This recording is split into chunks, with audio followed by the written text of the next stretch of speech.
This is AM Agenda. Thanks for your company. Joining me now, Labor MP Andrew Leigh, Liberal frontbencher Senator Mitch Fifield. Gentlemen, I want to get to the schools funding in a moment, as discussed with Peter Garrett before the break. But first of all, let's look at some developments overseas at the weekend. The UK lost its AAA credit rating from Moody's. Senator Fifield, I want to put to you, first of all, something I think that the government will argue throughout the week, is that the UK loses its AAA credit rating, Australia retains it from all of the rating agencies. Doesn't that comparatively a sign of just how good Australia's doing? Well, look, it's good that we have and retain our AAA credit rating. I mean, I think the verdict that we saw over in the UK is really a verdict on the previous Labor administration there and the debt that they ran up.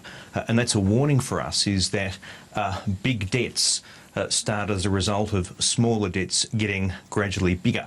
And under this government, we've had a situation where they inherited a debt-free government, that they've racked up the best part of 250 billion plus in gross debt, net debt north of 170 billion. Now, they're big numbers. Thank goodness we have retained our AAA credit rating, but you don't ever want to take that for granted. This government has shown it has no capacity at all to keep spending under control. They've not delivered a single surplus budget, which is one of the reasons we're very keen to form office, is to live within our means, to get spending under control, to make sure that our AAA credit rating is not under threat. Well, Andrew Leigh, let's get your response to this argument from Senator Fifield that the current state of play in the UK reflects badly on previous governments for racking up that debt. It's a slow burn rather than something which is going to happen overnight. Is it a wake-up call to your government? Well, Kieran, let's have a look at the economic numbers overall. Since the end of 2007, the Eurozone shrunk 2%. The US has only grown 2%. We've grown 13% over that period. In that process, we've accumulated a modest level of debt. 10% of GDP, the equivalent of a household earning $100,000 a year, having a $10,000 mortgage. And we did that in order to support jobs. And the contrast with the United Kingdom is really clear. So the Conservatives in the United Kingdom are so keen on austerity right now, they've thrown the economy back into recession. That leaves you a debt too, but it's a debt that's measured in young lives that are blighted by unemployment. It's a social debt, which is far more damaging to future generations than the modest economic debt that Australia has acquired and will soon be steadily reducing. So it's a balancing act, isn't it, Senator Fifield, in terms of how much goes out the door, in terms of to save jobs, to keep jobs and employment healthy. That's going to be one of the key arguments, obviously, that Labor will make against the Coalition's bid for election this year, that your cuts will cost jobs and growth.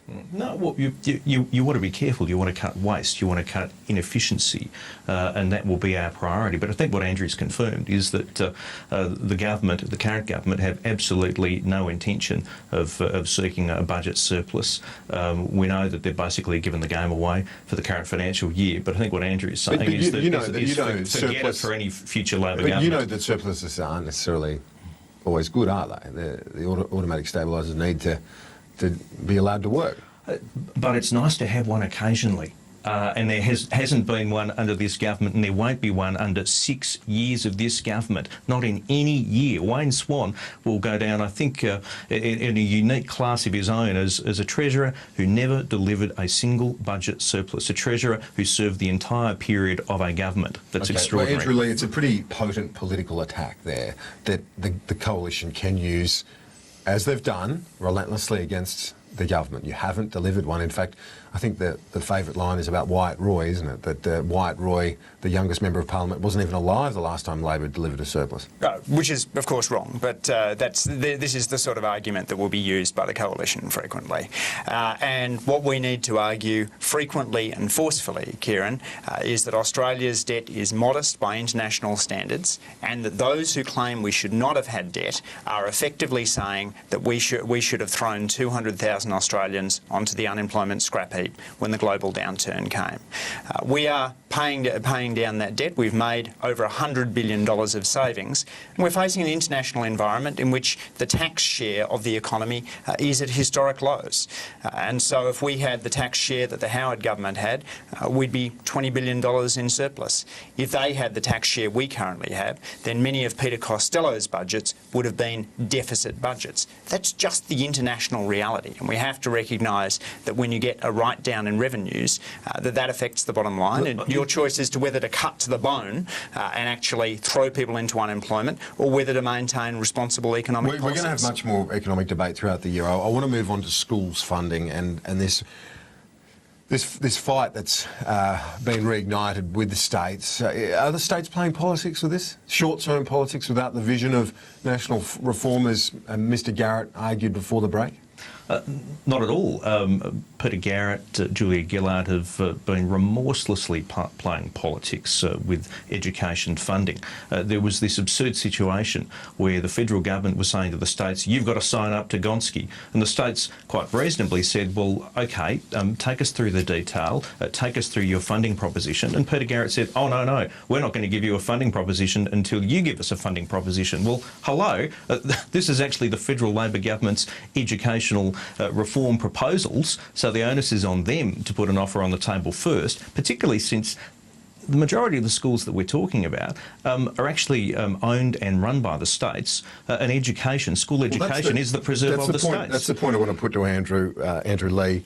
Is Paul McClintock, the former COAG Reform Council chairman, he's quoted in the Financial Review saying education is more complex, referring to other reform agendas like disabilities, because undoubtedly the states see education as one of the remaining areas where they have the prime role.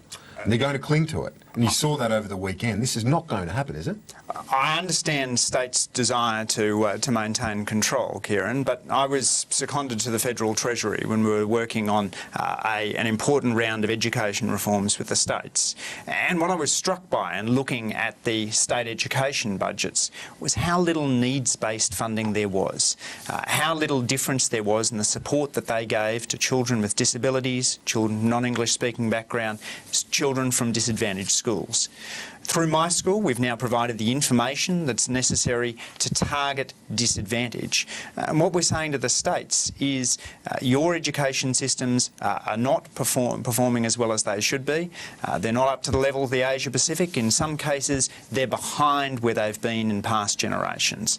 And so we think there is a national role, as Minister Garrett outlined, in improving school performance for all children, and particularly the most disadvantaged. All right, let's finish on a bipartisan note, I guess. This is sad news at the weekend that Joan Child, the first female Speaker of the House of Representatives, passed away. She was 91 and a role model for many politicians, particularly many female politicians, Andrew. I remember when I first started listening to Question Time, Kieran, it was Joan Child who was chairing it in that period from 86 to 89. So as a young kid, I always thought that Question Time was when the blokes shouted at one another and Joan Child, as the capable, sensible woman, kept them in check.